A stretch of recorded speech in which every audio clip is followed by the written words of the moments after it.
Procurador Regional da República, Oswaldo Capelari Júnior, está entre as 80 autoridades brasileiras escolhidas para receber um prêmio do Parlamento italiano.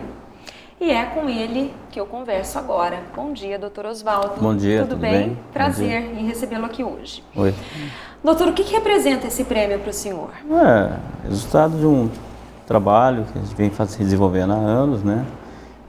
E evidentemente que em razão do trabalho que eu desenvolvo hoje em São Paulo, que demanda só a regional demanda 43% do volume processual de todo o Brasil, né? A gente tem 43%, de quase todo o metade. Brasil, todo o Brasil, né? Exatamente.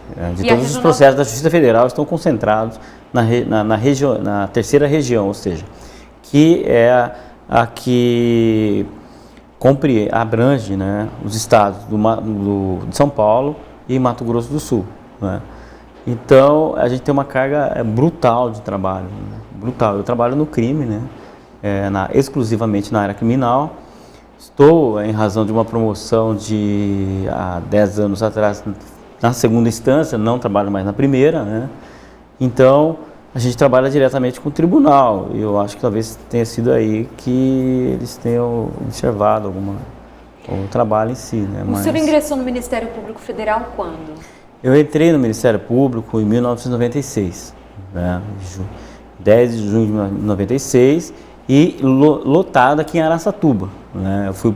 Só para lembrar, o Dr. Oswaldo se formou pelo Unitoledo. Exatamente. Né, no início da década de 90. E na cidade de Araçatuba, eu sou o primeiro procurador da República da história da cidade, né?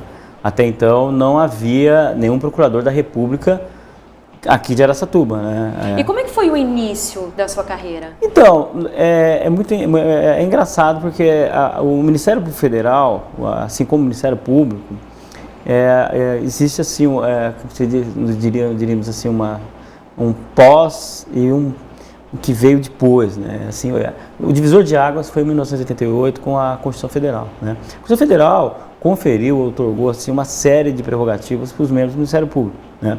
Na verdade, assim, eu imagino, creio, né, aliás, faço profissão de fé, que o constituinte, ou seja, o político, naquele momento que ele estava moldando, formatando a Constituição, ele evidentemente foi muito generoso com o Ministério Público. Por quê? Imaginando que realmente o Ministério Público fosse manter aquela linha, né, que ele mantinha até então, porque o Ministério Público fazia a defesa da União, estava vinculado ao Executivo. Na verdade, o Ministério Público se descolou muito rapidamente do Executivo, não é poder, é uma instituição, mas se descolou muito rapidamente e passou a atuar com membros novos, com uma perspectiva, uma nova visão. Pois é, né? Mas se os constituintes lá atrás foram generosos, este ano especialmente eles não foram tanto. Não é esse ano, eles há muito tempo atrás, eu acho assim, que a ideia o que eu faço é que eles colocaram o bode na sala, assim, entendeu? Mas eu me refiro à PEC 37, que quase passou no Congresso exatamente, e que previa a limitação do poder de investigação. Não só isso, existem muitos outros projetos que estão lá no Congresso, que cerceiam não só dos membros do Ministério Público, como da magistratura também, né? Então, é isso que eu digo para vocês, é um reflexo. A PEC 37, a passagem dela era líquida e certa, ela era uma PEC, uma proposta de emenda constitucional que ia ser promulgada, não tinha... E que simplesmente limitava o poder do Ministério Público de investigar especialmente políticos. Né? Esse era o objetivo imediato. Sim. Né? Evidentemente, né? Porque existia, assim, na verdade, setores descontentes com a atuação de promotores, de procuradores da República, enfim, né? Com relação ao combate à macrocriminalidade que envolve corrupção, que envolve crimes contra a administração pública, enfim, né? E mais em matéria civil, como em improbidade administrativa, né? Então são essas duas vertentes, né? Porque as reações nesses tipos de processos são muito drásticas, né? Então, eu digo que a improbidade é muito mais, né? Por exemplo, a utilização do avião para fins não, que não são de missão específica de... uso para fins particulares, até o ofício que saiu foi assim, se o uso de impropriedade, né? Que é o eufemismo, na verdade. Na verdade, eu acho que você deve estar se referindo ao caso mais recente do Renan Calheiros, que utilizou ele reconheceu o erro e disse que vai reembolsar. Neste ano ele usou 2 vezes o avião da FAB para fins particulares. A primeira vez foi para ir num casamento lá em Trancoso, na Bahia, e a segunda foi para fazer implante no cabelo. Exato. Então essas coisas o Ministério Público é obrigado, ex legis, ou seja, por força de lei, a agir sob pena de prevaricação. E, infelizmente, essas pessoas detentoras do poder, e que na verdade são detentoras do poder, entre aspas, porque por detrás, historicamente, existe evidentemente todo um estamento que controla os setores econômicos, as pautas políticas, né, enfim, que ditam a realidade social, você entendeu? Doutor Oswaldo, agora voltando ao caso da PEC 37, essa ameaça está totalmente descartada? Sim, o que ocorreu, por hora, sim, evidente. O que aconteceu... Há outras ameaças? Sim, evidente. É como nós perdermos o cargo por uma decisão dos nossos conselhos que foram criados, né? Tanto o Conselho Nacional do Ministério Público quanto o Conselho Nacional da Magistratura. Porque, na verdade, a Constituição previu especificamente que a gente só perde o cargo em razão de uma sentença judicial transitada de julgado. Só que com essas PECs que estão lá meio congeladas, né, até por uma certa injunção das associações de classe do Ministério Público, magistratura e tal, né, mas evidentemente latentes, né, a gente pode perder o cargo com uma decisão administrativa desses órgãos, né? Então isso é muito perigoso, quer dizer, de certa forma, dá-se com a mão e tira com as outras, na medida em que a gente passa a atuar de forma mais independente no combate a alguns crimes que evidentemente carecem de uma maior investigação, né, e punição, repressão, até a fins de prevenção, né, de contramotivação, porque isso tem uma danosidade muito maior, né? Um disparo letal, evidentemente, que vitima uma pessoa, enfim, traz uma dor a uma família, enfim, mas uma fraude no INSS é muito mais danosa. Né? Isso traz prejuízos aos cofres públicos, né? Nesse caso... Então, e nós temos muitas fraudes. As que chegam a nós são, eu diria que é a ponta do iceberg. Evidentemente que existe a parte emersa aí, que é uma situação que realmente... a questão da PEC 37 foi o seguinte, ela já estava tudo certo, tudo referendado, o Ministério Público perdeu o poder, aliás, a polícia ia deter o monopólio exclusivo da investigação. O que isso não existe, em primeiro lugar. O Brasil se juntaria a outros 3 países, a Indonésia, Uganda e um outro país africano, né? Que nós nos igualaríamos, seríamos o 4º país em que a polícia deteria um país emergente, né? Que se diz emergente, que se pretende, né? Concentrar na mão concentrar na mão da polícia toda a monopólio.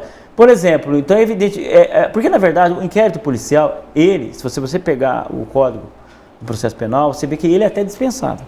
Na verdade, nós podemos, não é só uma questão de nós investigar, outros órgãos também investigam. A Receita Federal, o COAF, o INSS, o Banco Central. Quando eles apuram, eles mandam essas peças de informação para a gente. Isso está previsto até na lei, inclusive. Porque não é só inquérito, existem as peças de informação também.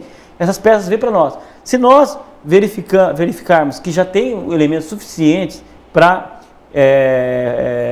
oferecer a denúncia, a gente oferece. Senão a gente pede a instalação de inquérito ou a gente pode também tocar esse inquérito, um procedimento interno, né? Fazendo as diligências ou atividades próprias, típicas de polícia, né? E a grande discussão que se tem em torno disso é sobre a seletividade, também, que eu acho muito legítimo. O que o Ministério investiga? Não há uma regra. Então, por isso, vamos criar uma regra? Vamos criar uma regra? Sim, então. Exato. Mas isso não é necessário colocar na Constituição Federal. Constituição Federal só são assuntos que... Uma resolução bastaria. Não, uma lei ordinária. Uma lei ordinária. Isso aliás, a matéria é substancialmente de lei ordinária. Ela não tinha que estar na Constituição. Não tinha de forma alguma. Isso aí, evidentemente, para criar uma amarra por causa do quórum qualificado, ou seja, de 3/5 para poder modificar a Constituição. Seria difícil mudar aquele ponto novamente. Uma lei ordinária você muda com muita maior facilidade. Então eles queriam deixar aquilo na Constituição e que seria muito difícil trocar. Agora, o que acontece? Se a polícia está engessada, ia engessar muito mais, ia prejudicar a apuração desses crimes que são muito mais complexas, mais difíceis de ser elucidadas, e a prescrição é muito generosa no Brasil, você entendeu? Então, isso ia criar mais impunidade. Por isso que foi chamado de impec da impunidade. Não com relação à polícia em si, não, mas com relação ao trabalho que ia ficar travado mesmo, entendeu? Porque, na verdade, ia soberbar muito. A disputa, me parece, que se deu no campo propriamente de relações de poder. Não foi uma disputa racional. Não foi uma disputa racional. Porque agora, se eles soubessem, evidentemente, de como isso ia desaguar ali, como que eles iam lidar com aquilo, você entendeu? Evidentemente que eles refletiriam mais e se abstraísse a questão do poder. Evidentemente que aí eles não iam querer. Já que a gente está falando de investigação... Só falar uma questão também. Essa PEC não passou pelo clamor social. Lá naquele momento, lá de junho, né? Aí que aconteceu. Acidentalmente havia uma discussão sobre 20 centavos lá em São Paulo, que foi o estopim, né? Tomou corpo, aí eles outras pautas foram se juntando a essas reivindicações, e a PEC 37, e aí a força do Ministério Público foi colocada nas reivindicações, né? Porque o Ministério Público, aquilo que eu disse para você, depois de 88, ele descolou do poder, do poder propriamente dito, não só do Executivo, como também do Legislativo, e passou a ter uma atuação muito mais proativa e independente. E isso, evidentemente, alguns setores não se sentem incomodados. Não digo porque estejam... É porque perder poder realmente não é nenhum tipo de... Como se diz? Não é perder poder. Às vezes também havia também uma discussão assim que eu acho até própria, né, dos parlamentares, de que havia um isolamento do Ministério Público, ou seja, o Ministério Público não conversava com os parlamentares, né? Ou seja, um certo maniqueísmo, né, chegaram a dizer, né? Ou seja, o bem e o mal, né? Também acho isso errado. Eu acho que hoje isso está sendo, por exemplo, hoje com o Procurador-Geral, esse diálogo está sendo reiniciado, ou seja, de procurar o Poder Legislativo, no caso o Congresso, no caso as Assembleias Legislativas, até em nível local, e conversar com os políticos e procurar um diálogo, uma convivência amistosa. Porque agora, senão não interessa a população esse distanciamento, não interessa. Agora, essa lei ordinária que normatizaria a ação do Ministério Público... Vai sair, já está em andamento, vai sair e vai, assim, de certa forma, que é o correto, dizer quais são os limites do Ministério Público, quais são os limites da polícia. Dizer que realmente a apuração incumbe a polícia, sim, mas em situações X, Y, até situações limite, evidentemente que o Ministério Público tem que tomar um órgão fora da polícia, como por exemplo em crimes praticados pela própria polícia. Não se pode confiar na polícia investigando a própria polícia. Houve casos, eu não posso dizer para você, eu participei de casos que a polícia e investigou muito bem. Na Operação Lince de Ribeirão Preto, que alguns delegados federais, agentes policiais federais perderam o cargo, foram condenados, enfim. Era a polícia investigando a polícia. Mas ali já havia uma situação de há muito tempo, né, que havia rumores de que havia se tornado um balcão de negócio, pelo menos estava mas a investigação do Ministério Público é extremamente importante, até porque é a instituição que mais atua diretamente no combate à corrupção neste país, Sim, né? Aí que tá, aí entra outra questão, a polícia é subordinada ao executivo, né?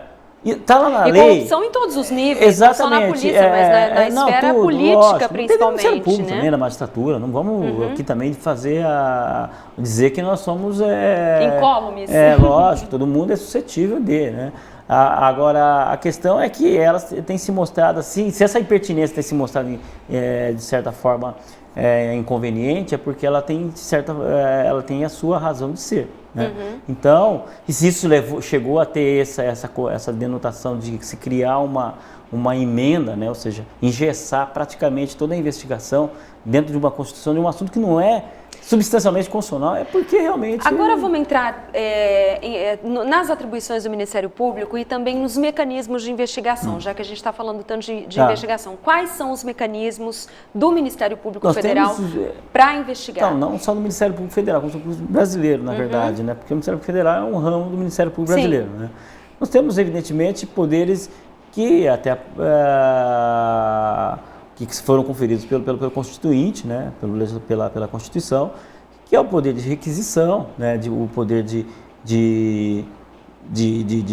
também de oitiva de testemunha. Então, é um poder completo. A única discussão assim que se tem por exemplo, interceptação telefônica. A gente não pode fazer, evidentemente, que a própria Constituição diz que um juiz, que eles chamam de reserva de jurisdição... Mas vocês podem pedir não, a justiça. A gente pede, a gente requer. Aí a justiça autoriza ou não. Isso porque está na Constituição. A quebra de sigilo bancário está sendo discutida no Congresso, no Supremo. Está dividida a situação. Mas hoje ainda é via judicial. Não, aí que está. Como existe uma discussão sobre a constitucionalidade da quebra de sigilo pelo Ministério Público, é mais prudente que, quando o promotor vai pedir a quebra, que ele peça diretamente ao judiciário para evitar, evidentemente, essas contestações, né, essas impugnações, e ele perder toda uma investigação por causa de uma... Então, peça ao juiz, né, requer... E qual é a diferença da investigação da polícia e do Ministério Público? O Ministério Público tem maiores... aquilo que eu falei, é residual. Mas como o Ministério Público é ele quem oferece a denúncia, ele aí também tem uma certa... ele tem mais... propriamente assim, a polícia, na verdade, lida com a macrocriminalidade, né, com a criminalidade de massas também, né, enfim... E o Ministério Público tende a dar prioridade às investigações que envolvem corrupção, que envolvem até dentro de todos os poderes, né? Ou outros tipos de crimes assim muito mais que pode ter o crime organizado, por exemplo, cuja nota é a infiltração de agentes públicos. Então isso evidentemente pode vazar. É interessante que isso seja feito pelo Ministério Público e pela polícia. E também, evidentemente, com pedidos aos juízes quando as providências requerem, como, por exemplo, quando diz uma interceptação telefônica. Porque, na verdade, hoje em dia, as grandes investigações são feitas por interceptação telefônica, no crime organizado. A única forma, a forma mais... que seria excepcional, né, de acordo com a lei, a própria lei diz que é excepcional, se tornou regra, né? Mas, infelizmente, é porque eles se articulam muito bem, não é que nós... por um comodismo, não. É que, na verdade... O crime é mais organizado que o Estado? Mas é evidente, isso aí, isso se você transpor para níveis globais, né? Se você pegar... até se fez a Convenção de Palermo, que surgiu, né? Que existe uma cooperação, uma assistência jurídica entre os Estados, que ratificaram a Convenção, o Brasil é um deles, né? Com muitos outros países, né? Para se evitar as cartas rogatórias, aquele negócio do EZ4, da homologação de sentença estrangeira, de EZ4 e tal, porque é muito moroso isso. Então já se faz uma assistência jurídica direta e já se colhe depoimentos, tudo, sem os bloqueios que uma carta rogatória, uma extradição teriam, assim, entendeu? Então isso é muito mais interessante. Isso, por exemplo, um caso recente que eu trabalhei foi de uma assistência jurídica com os Estados Unidos, numa apreensão de fuzis no Porto de Santos, né, que abasteceria o tráfico e as milícias no Rio de Janeiro, né. Aquilo foi fruto de uma cooperação jurídica, de uma cooperação, assistência jurídica, né, cooperação internacional, na verdade, assim, que é mais conhecida, né, entre o Brasil e os Estados Unidos. Lá foi ouvido um sujeito, né, a polícia dos Estados Unidos eles usam a expressão detenção, né, aqui é prisão, né, prisão em flagrante, né. E um sujeito, e ele foi ouvido, né, até onde eu tive, né, porque a impetração veio muito insuficientemente instruída, né, mas ali ele estava sendo investigado por conspiração, que nem crime aqui no Brasil, né, mas com relação ao tráfico de armas, né, eu imagino que seja... E como é que vocês descobriram que não, mas isso na verdade parte de uma investigação nos Estados Unidos? Sim, começou lá, mas já aí houve um comunicado com o Brasil, né? E aí o Brasil, como o destino era aqui, o Brasil evidentemente, e existe um tratado, como nos Estados Unidos não tem a Convenção de Palermo não tem... os Estados Unidos têm uma política diplomática de fazer tratados bilaterais e não multilaterais, né? Em questões ambientais, questões de persecução penal, enfim, né? Até o próprio TPI mesmo, eles nem participam por causa da questão da agressão, enfim, porque Não é conveniente. Então, eles o que eles fizeram? Eles estão na Convenção de Palermo, então eles fazem tratados bilaterais com as outras nações. Então, tem esse tratado, essa convenção, enfim, esse acordo. Foi ouvido o sujeito lá, ele começou a declinar nomes, e aí as informações foram trazidas ao Brasil, e aí foi deflagrada uma investigação com interceptação telefônica, né? E aí foram presos, foi apreendida uma carga no Porto de Santos de armas de alto poder letal, né? E para evidentemente, para o tráfico, né? Para as milícias, que são estilos de criminalidade organizada, né? Isso aí não precisa nem se discute, né? O senhor citou esse caso do tráfico que foi mais recente que eu tive de armas. Tem o tráfico de drogas também, que a gente trabalha muito, né? Quais são os tráfico principais internacional, crimes da esfera federal? Então, a gente trabalha muito com crimes de... Na verdade, pela definição que está na atribuição de competências de atribuições que estão na Constituição Federal, são os crimes que dizem respeito a lesões à União, às autarquias, enfim. Né? Então, um rol, crimes políticos, crimes contra os direitos humanos, tal. Então, tem um rol lá de crimes que lesem essas entidades e esses interesses, né?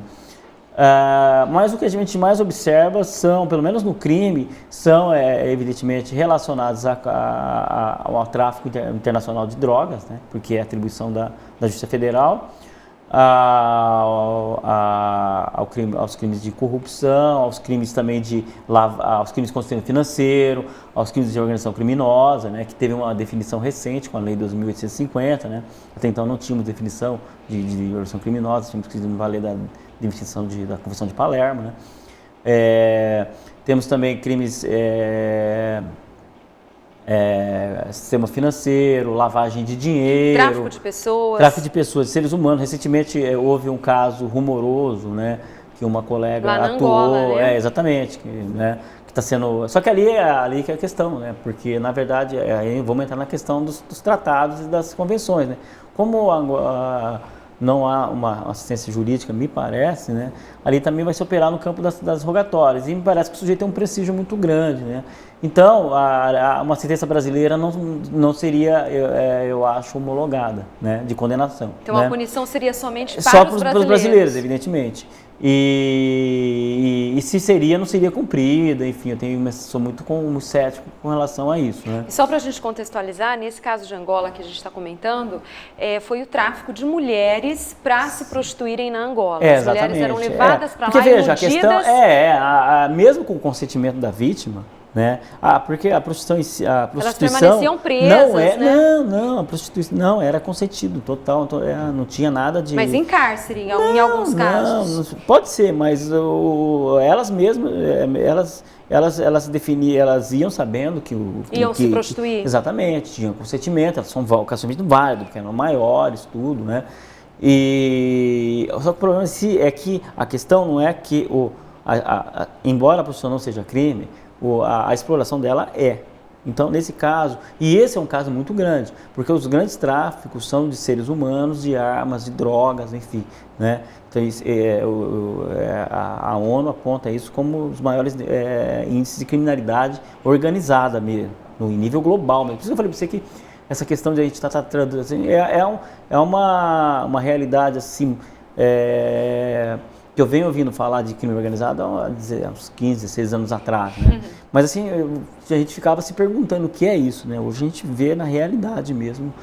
Então, no caso de Angola, o crime foi no agenciamento dessas mulheres, não propriamente na prostituição delas. Não, foi tráfico de seres humanos mesmo, você entendeu? Isso aí foi... Elas eram comercializadas, sim, mesmo com o consentimento delas. Existia, como a exploração de prostituição é crime, evidentemente, entra no contexto de tráfico de seres humanos. Doutor Oswaldo, gostaria que o senhor citasse aqui quais foram os principais casos em que o senhor atuou. Então, eu vou fazer um retrospecto, assim, mais ou menos, de como que a instituição do Ministério Federal, ela veio se comportando, né? Na verdade, até 88, nós fazíamos a representação da União. Quer dizer, estávamos, como eu disse para vocês, colados na União. No momento que a instituição se tornou independente, né, e passou a atuar moto próprio, né, ou seja, sem necessidade de, como uma instituição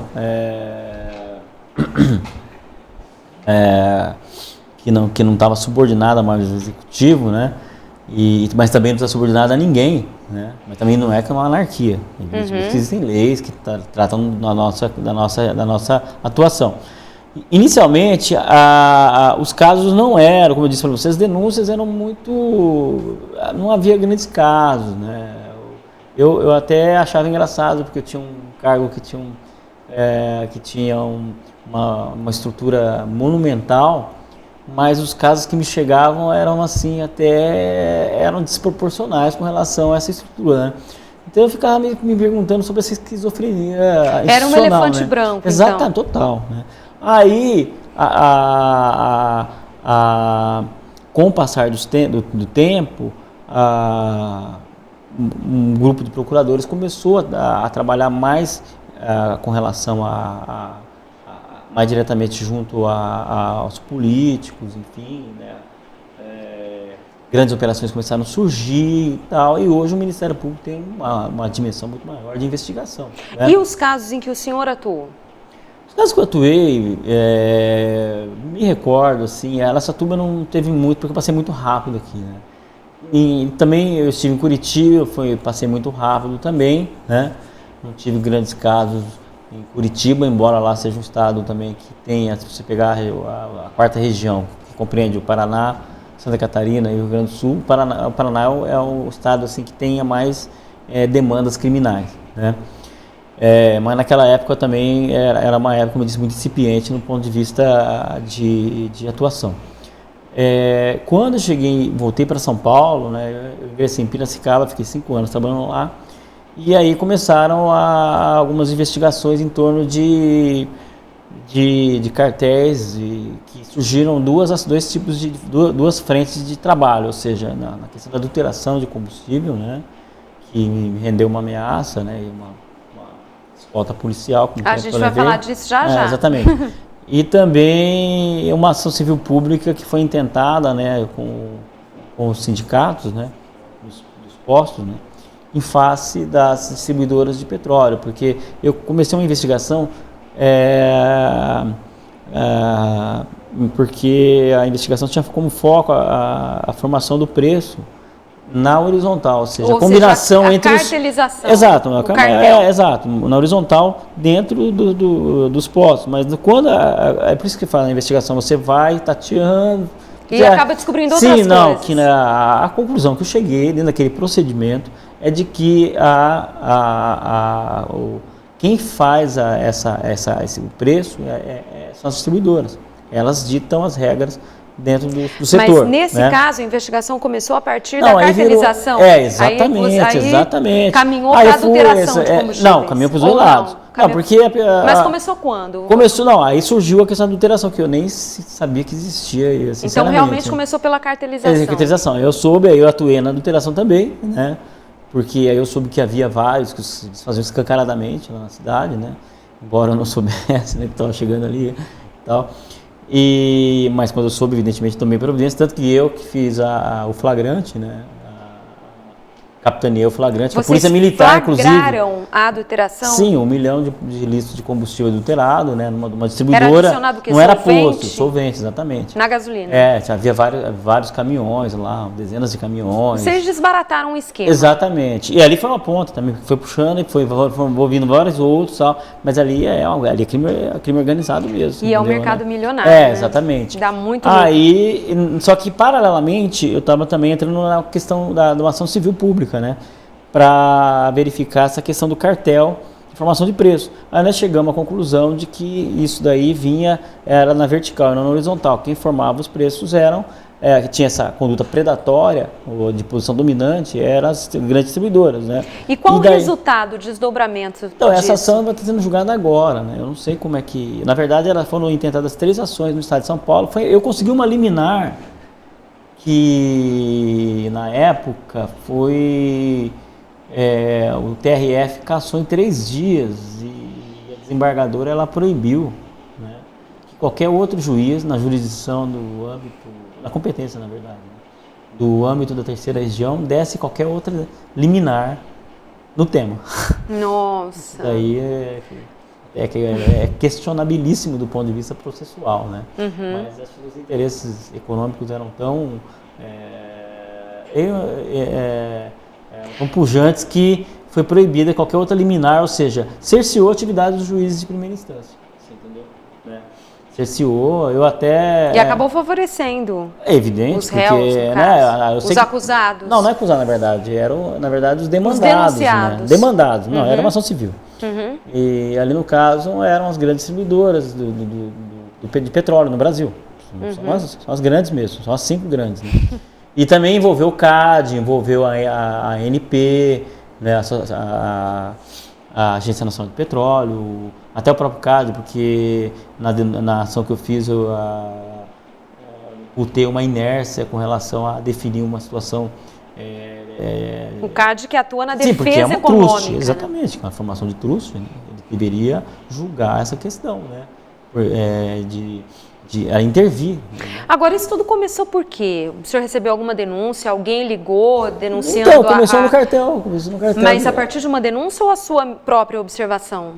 Foi a partir da observação na cidade, de que havia a carteirização de combustíveis que isso era feito nos postos. Aí eu comecei a ouvir o pessoal dos sindicatos locais, depois regionais, e daí eu percebi que nessa investigação que a coisa vinha de cima para baixo, eu fiz essa horizontal. Pergunta porque muitas vezes a população, as pessoas, os cidadãos não sabem qual é o papel do Ministério Público Federal, do Ministério Público em geral, mas também a gente está falando do federal. Foi crimes contra a ordem Sim, econômica e também infrações à ordem econômica, infrações administrativas. Certo, mas eu estou falando isso porque a população também pode denunciar. Ela Sim, também pode procurar se o Ministério Público o estadual achar que não tem atribuição para aquele caso, ele vai encaminhar para o federal e vice-versa, é uma via de mão dupla, assim, entendeu? Por isso que a população tem que procurar sim, entendeu? Não só a polícia, como também o Ministério Público. Como cidadão. Exato, mas ele tem o direito de petição, isso está na Constituição Federal. Muitas vezes não é só procurar, ele pode chegar e levar um documento lá e protocolar. Fazer uma representação. Não, é direito de petição, falar, olha, eu tenho conhecimento disso e que isso tem relevância para ser investigado. Em que casos o cidadão pode denunciar? O que caberia a um cidadão, por exemplo, denunciar? Vamos só dar um exemplo, porque às vezes as pessoas não sabem, realmente falta por exemplo, informação. Se ele tem conhecimento de que há entre aspas, esquema, né, dentro do INSS de desvio de recursos? Não, até de concessão de benefícios fraudulentos e tal, ele tem essa informação, né? Então, se ele conseguir instruir essa representação, que é dentro do espectro de direito de petição, com documentos, que dê assim, pelo menos um ponto de partida para uma investigação, é evidente que isso daí vai ser levado a sério pelo Ministério Público. Certo, também denúncias aí o Ministério Público pode abrir 2 frentes de investigação. Uma em nível de instalar um inquérito, requisitar a instalação de inquérito policial, ou ele mesmo, né, já que não existe um monopólio, né, investigar, ou também e também partir mais para frente para uma questão de improbidade administrativa, verificar se há uma infração à moralidade, à impessoalidade, enfim, aos critérios norteadores da probidade administrativa. Outra denúncia também que o cidadão deve fazer é relacionado ao SUS, quando há cobrança indevida por parte de médicos no serviço público de saúde. Isso aí é extorsão. Isso é até comum, né? A gente pode dizer que... Isso é muito comum, eu já peguei casos já. O cidadão tem que estar atento e tem que denunciar. O médico foi preso, inclusive. Né? Isso foi onde? Em que cidade? Não, na verdade eu peguei, eu não lembro a cidade, eu peguei porque era um habeas corpus, o médico estava preso, né? E o tribunal estabeleceu medidas diversas, né? Medidas cautelares diversas. No caso, foi até a suspensão das atividades dele como médico. Né? Ele fazia o que? Ele cobrava? Cobrava, exatamente. Por fora? Cobrava, recebia pelo SUS e queria receber do paciente? Exatamente. E aí houve a comprovação, tudo. Isso não é só ilegal, mas é imoral. Não, isso é criminoso, inclusive, né, na verdade. Até porque a pessoa está numa situação de agonizante, né, de uma angústia muito grande relacionada a familiares e tal, e ela evidentemente entrega se já está precisando do serviço público de saúde, e aqui é porque não nós tem não condições. Estamos fazendo nenhuma como se diz, acusação generalizada aos médicos. Não, lógico assim que não. como eu digo para você que existem membros do Ministério Público, enfim, da magistratura, tudo. Nós não somos seres imperfeitos, entendeu? A falta de ética há em qualquer profissão. Não, o ser humano, como eu digo, não vamos generalizar que é a classe médica que faça isso. Não existem, evidentemente, alguns, tanto que chega nas barras dos tribunais. Né? E chega seletivamente, não chega, evidentemente, tudo, né? Mais algum outro caso marcante? Sim, houve mais recentemente o caso do Nicolau dos Santos também, que eu me lembro que... Nicolau dos Santos Neto, juiz Exato, e juiz do TRT, exatamente. Porque para mim está a questão assim que mais me chamou a atenção é que na época foi ventilada, eu estava com os incidentes de execução, mas em grau de recurso, e também alguns habeas corpus, enfim, porque a condenação dele, havia as condenações dele, ele ficou 11 anos numa prisão domiciliar, né? E havia um agravo de um colega, né, que fez uma exposição muito bem fundamentada, de que como já havia uma execução provisória da sentença, aí já não se falava mais em prisão cautelar, então ele deveria já cumprir a prisão. Né? Em regime fechado. Exatamente, que é o regime que ele se encontra hoje. E aí nós discutimos lá a questão da monitoração eletrônica, né? Eu estava com o caso... A tal da tornozeleira. Exatamente, ser colocada, né? Eu me coloquei contra, fui instado a falar especificamente por escrito sobre, né? Dei meu parecer contra, evidentemente. E o desembargador relator votou a favor da prisão e os outros desembargadores seguiram ele. E hoje ele está em Tremembé, já faz 6 meses já cumprindo a condenação que transitou em julgado, que também redundou na perda da aposentadoria dele, dos proventos, enfim. Só para lembrar o caso, ele foi condenado, inclusive, por desvio de recursos na obra. Tem outras ações pendentes. Tem várias outras. Mas a condenação... Corre risco de prescrição, inclusive, viu? Porque, na verdade, como ele tem mais de 70, a prescrição é pela metade, regula pela metade, né? Mas, no caso, a condenação foi pelos desvios de recursos na construção do prédio do Tribunal Regional mas do Trabalho, aí há outras pessoas. Eu também estou com o caso, com outros casos da Incal, com o caso lá em Brasília eles trabalham com o Luiz Estevão, enfim, né? Então há vários desdobramentos dessa exatamente, ação, né? essa é uma ação muito grande. No né? caso do Luiz Estevão Estevão trabalhou muito nisso, os colegas de primeira instância trabalharam de uma forma eu diria ali também que foi um despertar do Ministério Público. No caso do Luiz Estevão, ele chegou a ser condenado? Me parece que foi uma condenação muito alta, inclusive, na STJ. Viu? Eu acho que ele cumpre pena em Brasília. Não está cumprindo pena. Não cumpriu pena? Não, mas tem uma condenação alta. Eu não me lembro. Não transitou julgado, né? Como o do Luiz, ele estava em prisão domiciliar, né? E transitou julgado, o tribunal mandou agora. O que acontece é o seguinte, como foi deslocado para a Justiça Estadual, como ele está numa unidade, um estabelecimento prisional estadual, a competência agora para julgar os incidentes, os pedidos deles, ficaram tudo para a Justiça Estadual agora. Agora, qual a sensação, né? Porque você se posicionou contra o monitoramento eletrônico, o uso de tornozeleira, no caso foi toda uma... do ex-juiz. Qual é a sensação de ver o ex-juiz Nicolau dos Santos Neto preso hoje? Eu não gosto de ver ninguém preso, sinceramente. Não, mas no caso dele, todas as pessoas estivessem livres, não houvesse crimes, mas aí estaríamos numa utopia socialista, mas nós né? estamos dizendo nesse caso. Evidentemente eu celebro com os colegas que trabalharam, na verdade, eu tive a sensação de que foi feita a justiça? Mas evidente, lógico. E até com relação a dissipar essa desigualdade que existe na população carcerária, né? Porque ali é um outro segmento, não são os estratos inferiores que estão a clientela do sistema penal. A clientela, a gente ter tocado nesse assunto. Porque esse é um aspecto criminológico que não é exclusivo do Brasil, mas dos países periféricos e até dos Estados Unidos também, né, evidente, países desenvolvidos, de que os estratos inferiores que sejam arregimentados para a prisão, né? Isso aí é dentro de um contexto de capitalismo, assim, entendeu? Isso aí isso tanto que existe, se você pegar assim, até a própria moldura da legislação penal, você vai verificar que quando se pega alguém praticando um crime, né, ou seja, de colarinho branco, né, você vai verificar que a pena não é estigmatizante, eles acabam cumprindo uma restritiva de direitos e tal. Só quando o caso é muito, realmente, gravíssimo, né, assim, do ponto de vista de danosidade nos cofres públicos, porque não são crimes violentos, são crimes astuciosos, né? O que acontece é que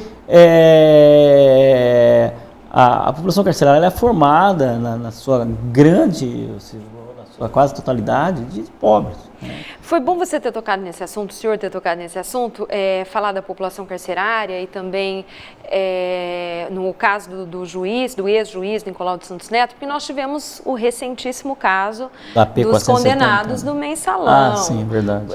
Que agora cumprem pena. Só que muito se falou, e isso causou indignação de uma maneira geral no país, das regalias que esses presos vinham recebendo, em detrimento dos demais. O que fazer? Veja, por exemplo, até eu vejo essa questão, até do ponto de houve uma reclamação, por exemplo, deles terem ficado alguns dias em regime fechado até aguardar a vaga. Até porque eles durou teriam 2 direito ao dias, semi-aberto. Né? Foram 2 dias, né? Não, mas eu vejo aí presos que ficam meses esperando. Você entendeu? Não os políticos.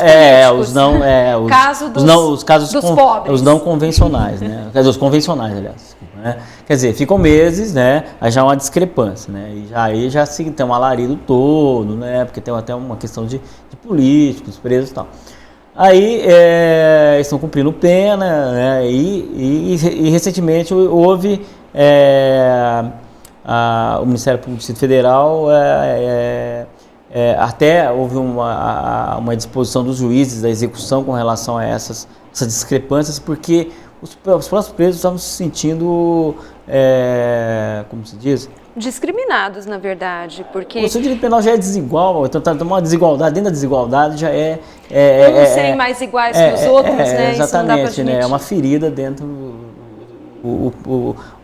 A população carcerária já é feita por determinados indivíduos, né? Porque, se não me engano, o Zé Dirceu tomava banho de sol o tanto que ele queria, né? Tinha leitura, tinha uma série de coisas lá que eles recolheram tudo. E há uma limitação para cada atividade dos presos. Legal. Ele fazia de acordo com a vontade dele. De acordo com a administração, né? Exatamente, caso, na vontade, porque tem que ter conivência conivência não digo, né? Mas pelo menos... Permissão. É lógico, a permissão implícita, no mínimo, da administração, né? Evidente que o Ministério Público do Distrito Federal observou essa questão, até porque havia uma reclamação dos outros presos, isso poderia até trazer... Risco de rebelião? Ouvi falar que sim, né? E isso poderia trazer até vir contra a integridade física dos próprios presos, entendeu? Claro, porque diferença lá lógico, dentro, né? A diferença de preso é entre eles lá, assim, existe sim, entre eles, mas eles não toleram que sejam tão diferentes, você entendeu? Né, até começar, como eu disse, pelos status dos condenados, que já refógio ao padrão normal dos presos que estão atualmente cumprindo pena no Brasil. E como é que foi a atuação do Ministério Público neste caso? Eu diria do Supremo, né? Na verdade, ali começou com uma investigação... Não, em relação aliás, falando em PEC 37, essa investigação da P 470 foi do Ministério Público. Foi do Ministério Público. Então, para você verificar os frutos que renderam a investigação do Ministério Público, né, com relação a essa P 470, né? Só para a gente contextualizar, o que é a PEC 470? A P 470. É a ação penal 470 que cuidou do mensalão. É conhecida no meio jurídico como a P 470, ação penal 470. Tá. Né? Agora, referindo-se às regalias, como é que foi a atuação do Ministério Público? O Ministério Público falou nos juízes das execuções, houve até, me parece, que saída de juízes, né, que eles começaram a se sentir pressionados, né, e daí foi determinado que fossem retirados que acabassem essas, entre aspas, regalias, né, porque estavam causando uma indisposição dentro do próprio presídio. Assim, e vocês têm fiscalizado para garantir porque é uma questão essa legal. igualdade? Isso é um desvio da execução, claríssimo, já começa por aí. Desvio dentro da execução penal. Né? Na verdade, prisão é para se cumprir dentro das limitações, né, evidentemente, que permanecem da pessoa humana e alguns outros direitos. Mas dentro, por exemplo, o banho de sol é controlado, o uso de determinados objetos são controlados e tal, e ali não existia uma certa tolerância, né, que discrepava dos demais, né. Então, e como isso já é no início da execução, poderia de alguma forma trazer, eu imaginava que poderia ter no extremo, no limite, isso vir contra a integridade física dos próprios presos, né? E daí eles pleitearam uma prisão especial, uma cela especial. Assim, ficaram numa situação mais, ou seja, menos estigmatizante do que um presídio com uma papuda, né? Agora, o senhor acredita que essa condenação, que foi emblemática para o país, Sim. histórica, de políticos, de condenados por um caso de corrupção, e o senhor acredita que isso vai refletir na redução de casos de corrupção no país? Sinceramente, eu sou muito cético com relação a essa questão de redução de criminalidade. A criminalidade não se reduz assim, nem com leis. Por exemplo, no contexto de legislação de emergência, falou-se que a corrupção teria que ser equiparada a crime hediondo. Eu acho isso não tem razão de ser, porque a corrupção ela é até imensurável, assim, ela é tão dispersa, né? Se você vai pegar um corrupto aí, e é o que ordinariamente acontece, né? São os menores, não pegam os grandes corruptos, não é verdade? Então, eu sinceramente não acho que uma legislação que é populista, não atende aos reclamos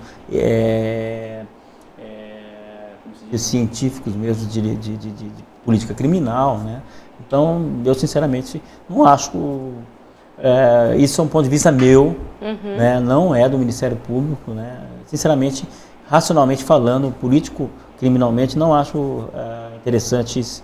E também acho que não vai reduzir, porque evidentemente que é um caso pontual, né? Houve renúncias em razão de uma... Você vê que uma política se orienta dentro... ela se orienta dentro dessas pautas que vão se colocando, né? Por causa dos...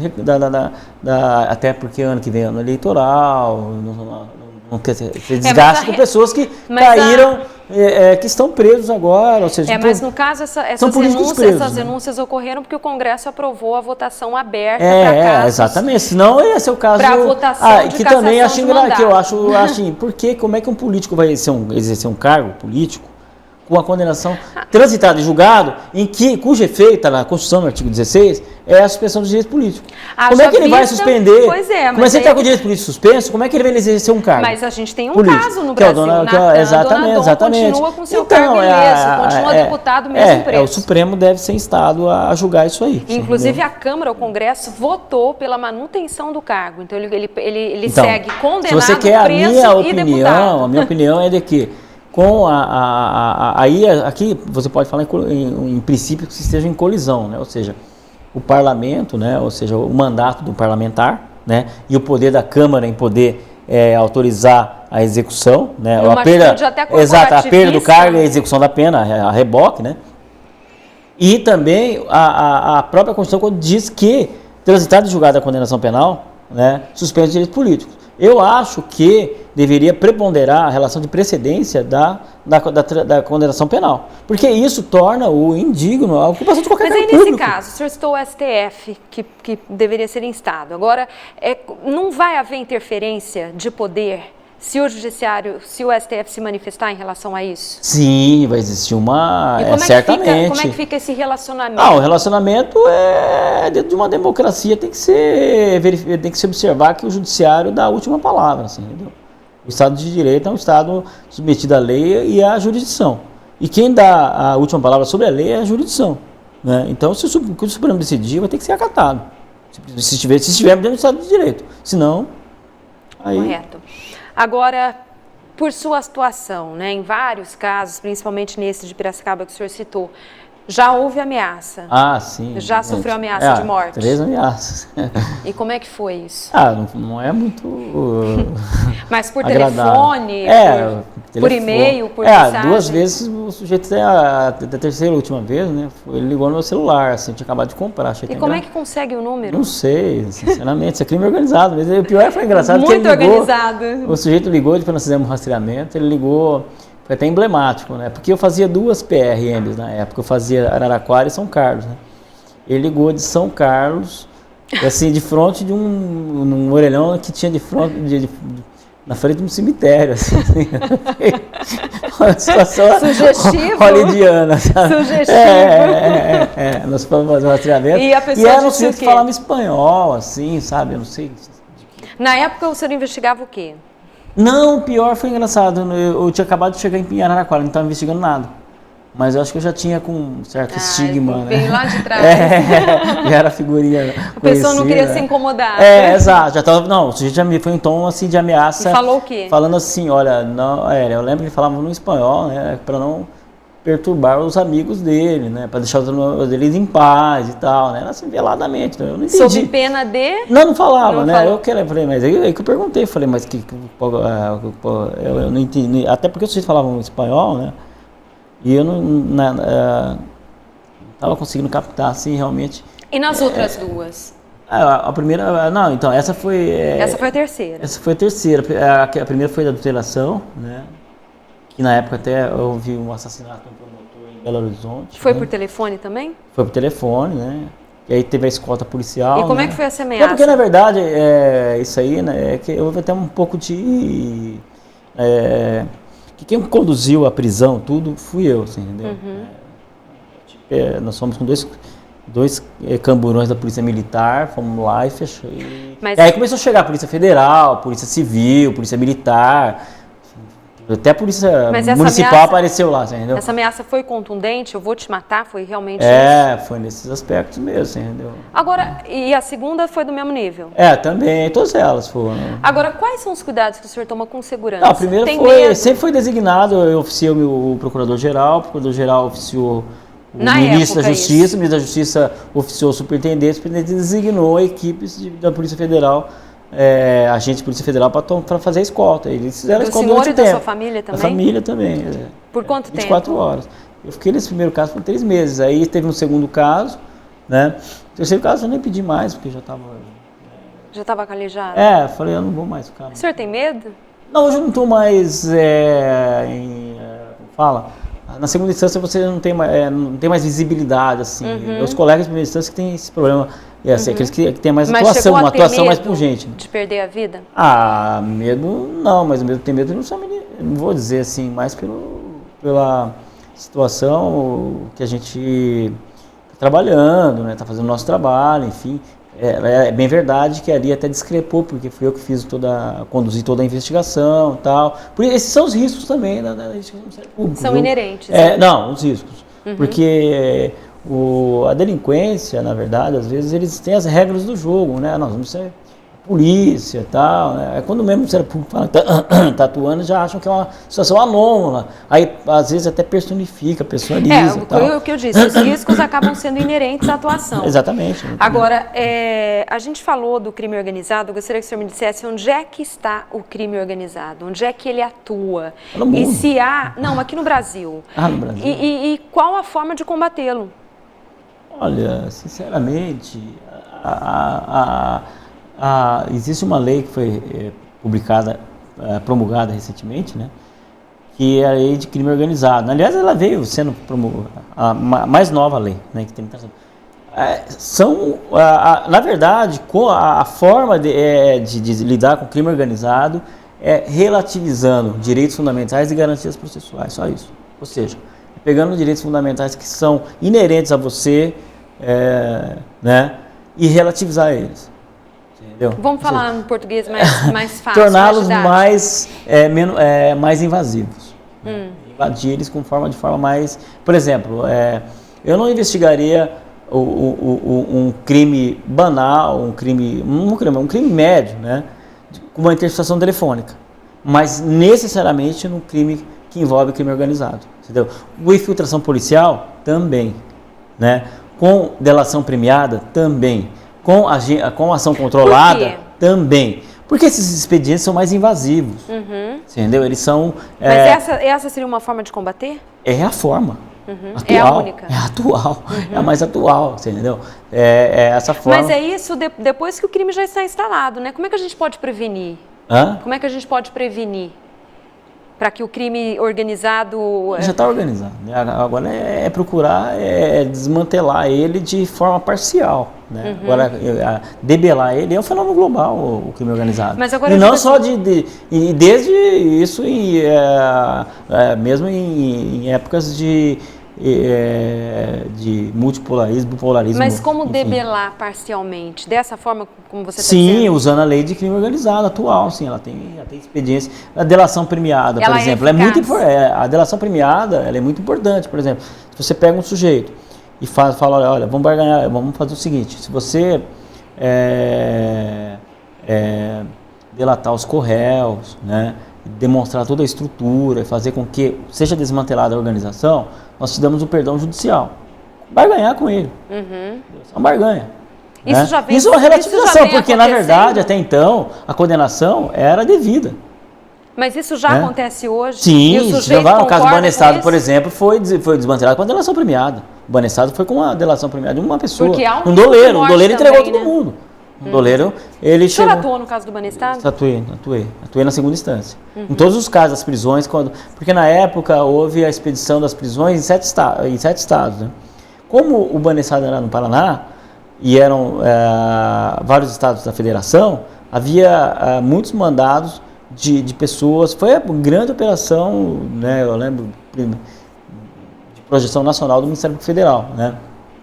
Porque havia colegas trabalhando lá embaixo com uma delação de doleiros, né, de dinheiro, que até isso me entra numa situação de paraísos fiscais, viu, também, que a gente pode dizer, porque fala assim, olha, por causa do tráfico de drogas e outros crimes de crime organizado, evidentemente que a Convenção de Palermo disse, olha, não há sigilo bancário para quem ratificou. Então entrou lá e falou assim, não, então, os paraísos fiscais aparentemente deixaram de dizer, não, mas existem ainda.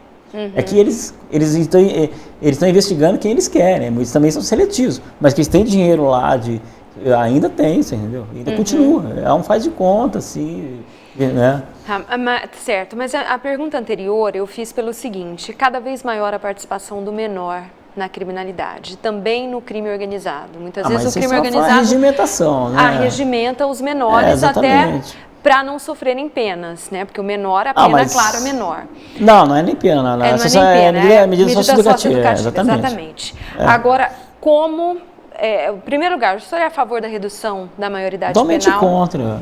Isso não vai resolver o problema? Lógico que não, porque, em primeiro lugar, o cárcere... É evidente que vai haver uma separação aí. Eles não vão colocar menor com o maior. Né? Mas o cárcere, né? Eu acho que, na verdade, na adolescência, né, as pulsões elas estão se formando na personalidade do indivíduo, enfim, né, aquela situação de expansão de conhecimento, formação da personalidade. Exatamente, e sim. E aí é uma questão também estrutural, né, de onde a pessoa está inserida, dos valores que ela está sendo recebendo e tal. Então o Estado tem que tomar conta disso, realmente, de ter uma política mais... E da educação. É evidente. Aí vou entrar numa frase muito lapidar do Assis Toledo. Ele diz o seguinte, o crime é um efeito de muitas causas, pelo que não se deixa levar por armas exclusivamente de direitos penais. Ou seja, não é a pena criminal que vai... Sabe, porque essa questão de ressocialização é uma quimera. O sujeito sai de lá, entra lá com mestrado, ele sai pós-doutorado em criminalidade, entendeu? Então vai passar isso para o menor? Vamos dar mais uma chance para o menor, até ele mostrar para ele. E isso passa por educação, por lazer, por saúde, né, por uma série de direitos, né, de trabalho, de inserção no mercado de trabalho, e nessa política assistencialista que nós temos, né, e uma política mais efetiva, e não aquela que seria a última instância, ou seja, a instância penal ser a primeira. Não. Entendi. Vamos cuidar primeiro das questões estruturais mesmo, você entendeu? Certo. Investir na educação, investir em moradia, lazer, diversão. Essa seria uma forma de combater o crime organizado. E criar valores. Né? Não, fala assim, combater no sentido de reduzir, de diminuir. Lógico. Mas agora o crime organizado, isso em países de primeiro mundo, você entendeu? E o tráfico internacional de drogas, de seres humanos, armas, enfim. Esse caso que eu te falei, vem dos Estados Unidos. Então, isso aí é utópico. Hoje, o crime organizado. Até existe que é o direito penal do futuro, isso está em cima do direito do crime organizado. Então, se o Estado perdeu, não é que o Estado perdeu, é que o Estado tem dificuldades tremendas de lidar com essa nova forma de criminalidade. Entendeu? Até porque ela tem, às vezes ela se confunde com o próprio Estado. Entendeu? Ela tem a nota da participação de agentes públicos, você entendeu? Ela necessariamente, não raras vezes, né, tem a participação de agentes públicos e isso dificulta muito a investigação, porque isso não chega nos órgãos de investigação, né? Então, tem uma hierarquização que aí você perde de vista. Você chega até um certo ponto, você entendeu?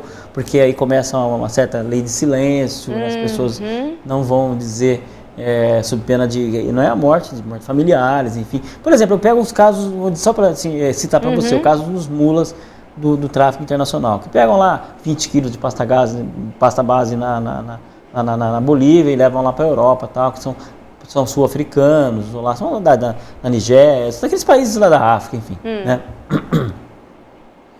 Eu fico me perguntando, né, como é que uma pessoa que está lá na África é chamada para ir lá na Colômbia, no Paraguai, no lugar X, né, para pegar ou lá a maconha, ou pegar a cocaína, não sei o quê. Se não existe uma grande estrutura por trás disso. Claro. Se ele não tem dinheiro, quem é que paga as passagens dele? A estada, enfim, né? Tudo, o deslocamento, fala assim, olha, você tem que ir em tal lugar. Isso é evidente que é o crime organizado, não adianta tapar o sol da peneira e ter dó. É lógico, a gente fica com dó das pessoas e acaba aplicando até certos benefícios que não deveriam. E na sua opinião, o que proporcionou esse crime organizado, essa evolução do crime organizado? O que proporcionou essa evolução? O capitalismo mesmo, né? Eu dizia há uma distorção dentro do capitalismo, entendeu? Se existe um mercado, uma economia institucionalizada, existe evidentemente uma forma de se apropriar criminosamente de parcela Mas pela desigualdade social? Pela desigualdade social também? Também, evidente. Eu não diria também porque, na verdade, esse é um efeito de macrocriminalidade, né? Você diria que em países da Europa que tem crime organizado? E existe desigualdade? Não é tão latente, não. É uma nova criminalidade. E qual é o perfil do integrante? Seria nos países periféricos, né? Isso estimularia, evidentemente, lógico. Agora, qual o perfil do integrante do crime organizado? Dá pra gente traçar um perfil? Aí depende aonde ele vai alocar. Da atuação dele. A atuação deles. Não, aí que tá. E também depende da posição de destaque dele. Se ele está lá na ponta, evidentemente que ele é uma pessoa de grande sociabilidade. Entendeu? Se ele está lá na ponta, né? E no alto também poder econômico. Exatamente, que ele é um grande, ele está ali nos grandes restaurantes, né, e tal, né? Agora no morro tá o pessoal lá traficando droga, né? Isso aí é uma outra, isso dentro do tráfico, né? De drogas, né? Então, não pense que estamos lá prendendo os traficantezinhos e tal, lá, também não tendo um tipo de, lógico que devem ser penalizados, mas esses que são arregimentados para ser aquela clientela do sistema penal. E os manda-chuva, geralmente, eles têm formação também, né? É evidente, eles são pessoas que têm alto poder eles estão assim, dentro da polícia, não vou dizer dentro da polícia, dentro dos altos escalões sociais, né? E são insuspeitos. Isso é que é o pior. Na verdade, é que existe todo aquilo que eu falei, como eles estão incrustados dentro do aparato do Estado, né? Eles têm, pelo menos cidadão comum, não se levanta a menor suspeita. Né? Então, isso é intocáveis, inclusive. Tem algum caso que o senhor se recorde de algum figurão que foi condenado, um figurão do crime organizado? Crime organizado. Que assim, tenha marcado a sua trajetória? Esses casos do Banestado, por exemplo, né? Houve muitas condenações. Aqui na terceira região tem o caso agora dessa questão máfia do asfalto, por exemplo, que envolve muitos políticos também. O senhor né? atuou na máfia do asfalto? Eu estou atuando na casa... Na segunda instância também? Na segunda instância, mas... Envolve prefeito, envolve dono de empreiteira... Está em investigação, estamos investigando. Isso está tudo afeta agora ao órgão especial do tribunal, porque como tem políticos sendo investigados, e vou aqui dizendo que vigora no Brasil o princípio da não culpabilidade, né? Então, a presunção de inocência. Então, nesses tipos de casos, eu tenho que dizer isso, porque todos são inocentes até que se prove nos outros casos, a gente fala de forma mais contundente nesses casos, porque para não ser... porque como envolve até inocência também, na verdade, né? Então, só de investigação. Na verdade, o que chega para mim são... O que é a máfia do asfalto? O que houve são em vários estados, né? Favorecimento, né? Houve, pelo que eu tive conhecimento, foi um valor expressivo, né?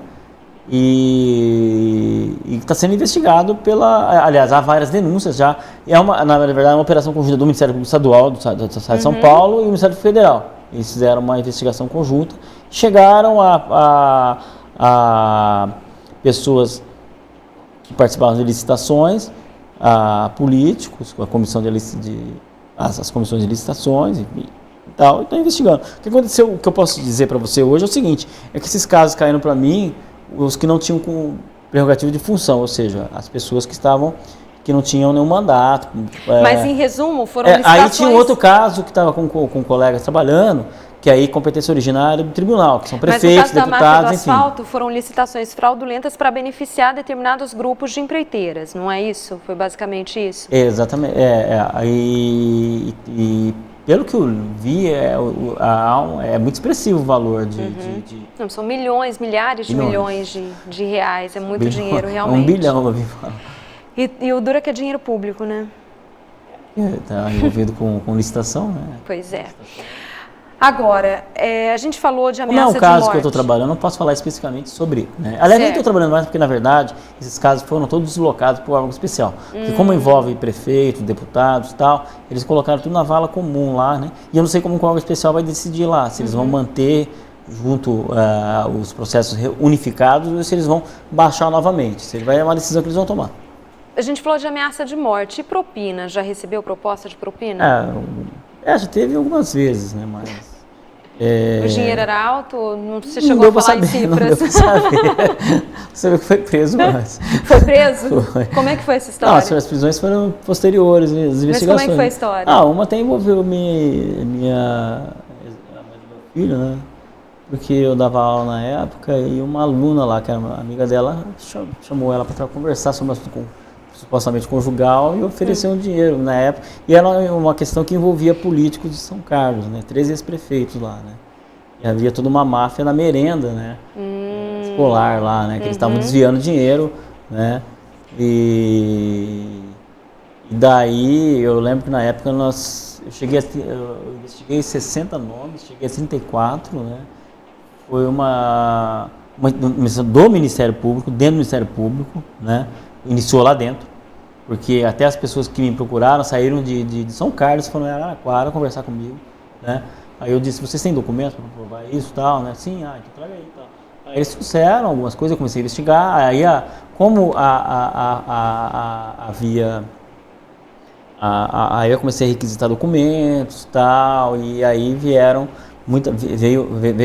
coisas assim que você, por exemplo, pegar as cartas, por exemplo, de licitação, né? Convite, né? Pelo menos dobrava, assim, para você colocar no envelope, fazer de conta que tirou, nem isso, elas vinham assim sem dobra nenhuma. Nossa! Sabe? Não, fora você vê, por exemplo, uma causa assim, que eu vi lá de um fornecedor, era uma casa de parafuso. Meu Deus! Escandaloso. Não, é coisa, ela não precisava nem mexer muito. Entendeu? Agora, no caso da propina, como é que você chegou ao aí tá, como eu comecei a investigar esse pessoal, tinha 3 ex-prefeitos, tinha um até que estava em primeiro lugar nas pesquisas, né? E para a eleição, né? E aí eles vieram, me ofereceram um valor substancial para meu filho, né? E ela, no mesmo dia, ela me contou, né? Lembra de quanto foi o valor? De quanto era a proposta? 80 mil para ela. 80 mil para ela. Ela falou que a menina a colega dela tinha falado para ela, né? Que inicialmente era uma conversa sobre questão conjugal, que elas eram amigas. E chegou lá e falou qual era a situação, né? E ela ficou meio aturdida, me falou, eu fui com ela na Polícia Federal, já reduziu a termo de declaração dela, minha, tudo. Essa moça foi presa? Não, ela foi denunciada e descobriram quem era o sujeito, porque na verdade eles queriam tirar pessoa da investigação, você entendeu? Agora não dá para saber quanto que, não sei, sinceramente eu faço ideia. Bom, agora quanto seria a propina? Para encerrar, quando que o senhor vai para a Itália receber o prêmio? Eu vou dia 20, dia 23, né? Nós somos lá numa comitiva. Em janeiro? Exatamente. Só que eu ainda não fui, eu tô soberbado de trabalho, assim, eu ainda nem... eu preciso até verificar situações de ida e tal. E são 80 autoridades brasileiras, exatamente. Dentre elas o senhor. Estarei lá. Sabe quem são as outras autoridades ou algumas delas? Eu não tive nem tempo de ver isso aí ainda, porque eu trabalho lá em São Paulo, ela toma conta da gente de uma forma... E a quem e por que esse prêmio é outorgado? Eu sei que algumas autoridades em Lisboa no ano passado estiveram, né? Que eu contactei com o sujeito para saber, ele disse que é em razão do trabalho, né? É o reconhecimento do trabalho. Não sei, talvez. E daí eu peguei e enfim, falei que me colocaram, me senti lisonjeado e tal. E agora é só uma questão de ir lá receber o prêmio. Tá certo, então muito obrigada. Parabéns pelo trabalho. A gente deseja que o Ministério Público continue atuando para combater esses crimes todos que a gente relatou aqui. E é muito trabalho, né? Trabalho que não acaba mais. 43%. E há estrutura para lidar com tudo isso? A gente trabalha muito. Já faz 4 férias que eu não gozo elas, entendeu? 4 férias? 4 férias que 4 anos sem tirar férias? Não, são 2 anos porque a gente tem 2 férias por ano, né? São 4 férias que eu trabalho, que eu não tenho tempo para... Tem colegas que tiram licença-prêmio para trabalhar, assim, entendeu? Para poder zerar gabinete. E aí dizem que a gente... E vocês têm prazos e prazos? Quem está no crime, por exemplo, se o réu está preso, são 48 horas para se manifestar. Porque sob pena do sujeito estar lá preso justamente, né? Então a gente tem que entregar um parecer em 48 horas. E às vezes esses casos de assistência jurídica com os Estados Unidos, você tem que estudar, assim, entendeu? E quantas pessoas atuam nesses 43% de processos? 57 procuradores regionais da República. 57 procuradores. Primeira instância eu não sei. É o suficiente? Não, é pouco, lógico, evidente. Tinha que dobrar, pelo menos? Pelo menos, dobrar. Aí dava um alívio. Mas do jeito que está muito penoso. Obrigada, doutor Oswaldo. Até a próxima.